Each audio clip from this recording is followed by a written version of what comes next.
ഇത് വടക്കേക്കര കൊട്ടാരം, ശക്തൻ തമ്പുരാന്റെ കൊട്ടാരം. 18-ാം നൂറ്റാണ്ടിന്റെ അവസാനത്തിൽ കൊച്ചി രാജ്യം ഭരിച്ച പ്രമുഖനായ രാജാവ്. വടക്കേക്കര കൊട്ടാരം നിർമ്മിച്ചിരിക്കുന്നത് കേരള ഡച്ച് വാസ്തുവിദ്യാ ശൈലിയിലാണ്.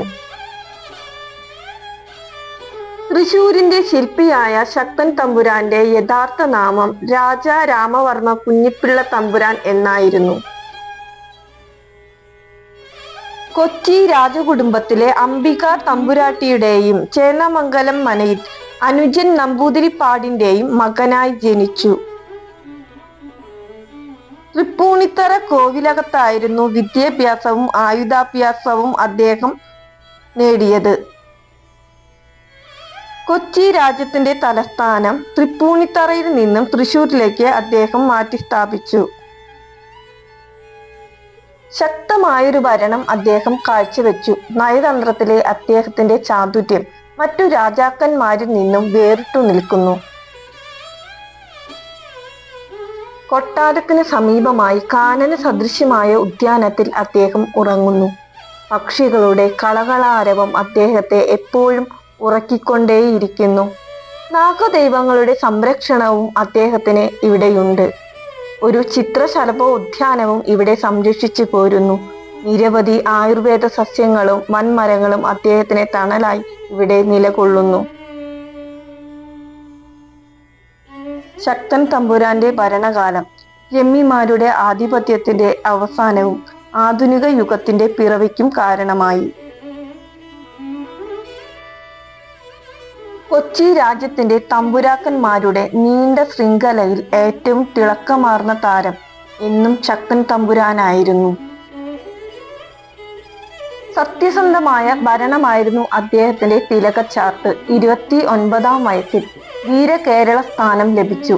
തൃശൂർ വടക്കുംനാഥന് മുൻപിലുള്ള തേക്കിൻകാട് വെട്ടിത്തെളിച്ച് നാട്ടുകാർക്ക് സഞ്ചാര യോഗ്യമാക്കിയത് ശക്തന്റെ കാലത്തായിരുന്നു.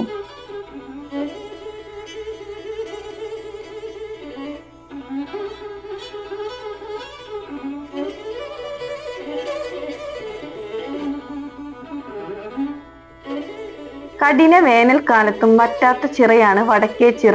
ഇത് തൃശൂർ നഗരത്തിന്റെ കുടിവെള്ള പദ്ധതിക്കുള്ള പരിഹാരമാണ്.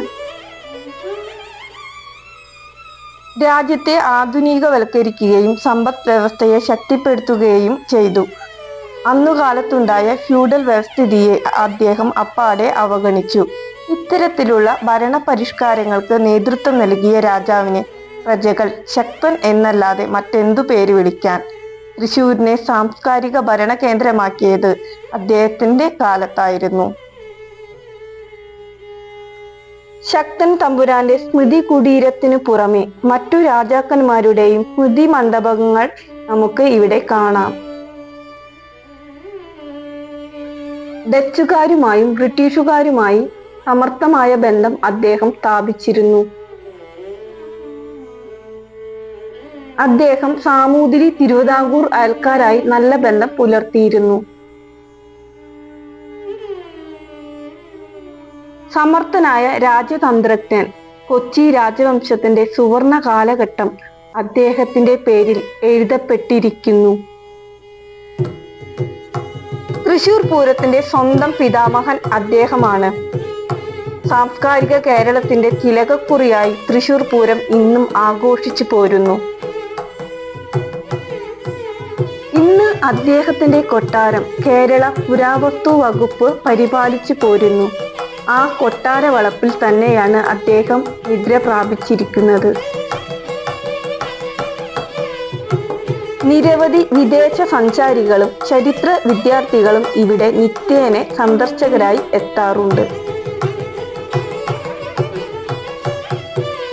പുരാതന കാലത്തിന്റെ അവശേഷിപ്പുകൾ നിലനിർത്തുന്ന തൃശൂരിന്റെ ഈ സാംസ്കാരിക പൈതൃകത്തെ നമ്മൾ ഓരോരുത്തരും തിരിച്ചറിയണം. ഇന്നത്തെ രാഷ്ട്രീയ രാജാക്കന്മാർക്ക് വേണ്ടി നിരന്തരം പുഷ്പാർച്ചനകൾ നടത്തുമ്പോൾ തൃശൂരിനെ തൃശൂരാക്കിയ ശക്തന്റെ സ്മൃതി കുടീരത്തിൽ ഒരു പുഷ്പാർച്ചനയെങ്കിലും നടത്താൻ രാഷ്ട്രീയ രാജാക്കന്മാർ മറക്കരുത്.